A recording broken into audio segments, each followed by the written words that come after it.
guys, welcome back to the channel. We have moved our bus. I think the last time we posted something, we had just started on demolition and getting stuff out of the bus, and so we've done that.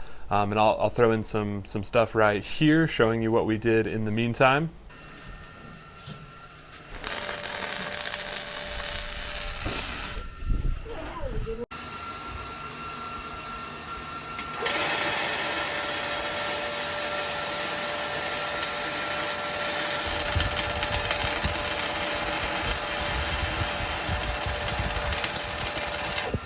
All right, so now that you know where we're at, we have moved the bus from Rachel's parents' house about 60 miles from here to our home in northeast Oklahoma. And so now we'll have a lot better access to actually work on the projects that we need to do in the bus. And so we're really excited. Coronavirus messed us up on traveling. We had plans to be in our short bus for several more years before finding a place to settle down. Obviously that didn't happen, and that's okay. We've accepted that and moved on. And so the next plan is to get us a new bus to travel and live in. In the meantime, I'm going to be going back to school. I'm going to be pursuing a nursing degree starting next spring. So we're really excited about that. We're going to have 2 or 3 years here of downtime where we'll be working on other projects. Rachel's jumped into a new gig at the regional university. And so we're going to be very busy, but at the same time, we'll have a lot of time at home to be able to jump into projects on the new bus. And so let me give you a little walk around on where we're at and what we've done so far, and then we'll talk about what we're going to do next and what the next steps are.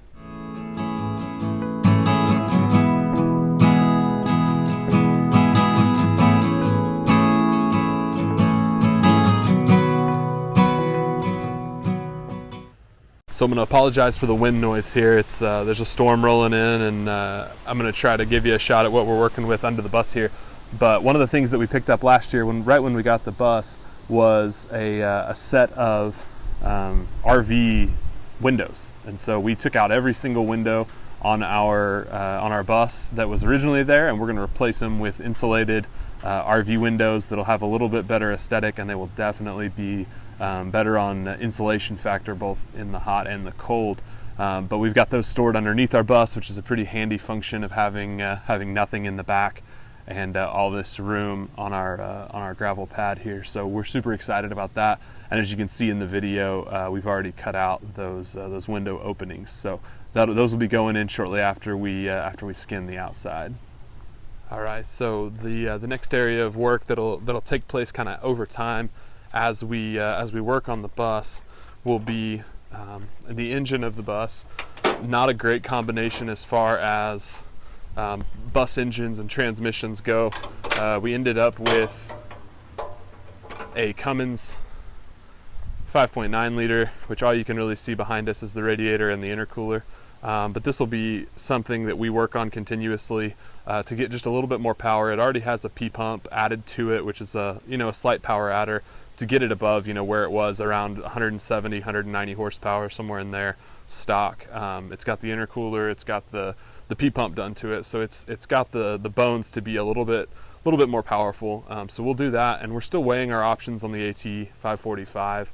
It's not a great transmission. We knew that when we bought it. We got a really good deal on the bus, and so it just made sense to go with it. And if it ends up being a problem as we go along, we will definitely change it out to a better transmission. But if not, we'll put a big fat transmission cooler on it and take it easy in the hills. So that's the plan so far. But yeah, pretty excited about the cleanliness of the engine bay and the mods that have already been done here. I was cruising Facebook Marketplace the other day, and I've been on the lookout for a generator for our bus. We're going to do solar like we had on the short bus, but we're also going to do a gas generator to be able to run AC in the summertime. We're not interested in spending that much money on solar to be able to run air conditioning, so we're going to go the old-fashioned way and just have a standby generator.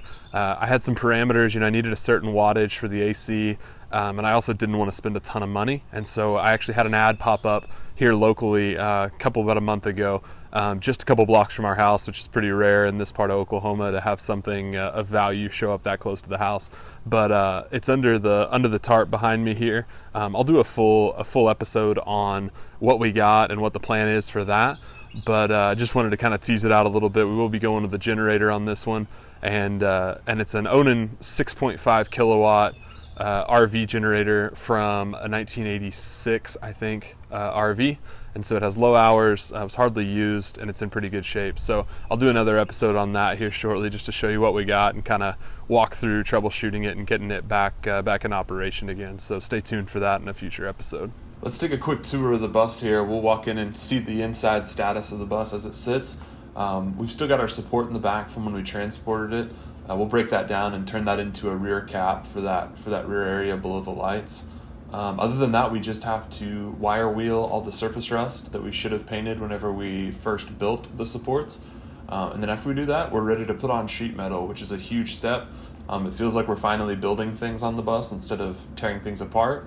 And so hopefully we'll have a lot more progress to share very soon on what we're doing, and hopefully it starts to look more like a vehicle and less like something out of, Mad Max. So thank you so much for tuning in and watching. We hope you enjoyed. Check out our other videos, and hopefully we'll chat with you soon with lots of progress to report.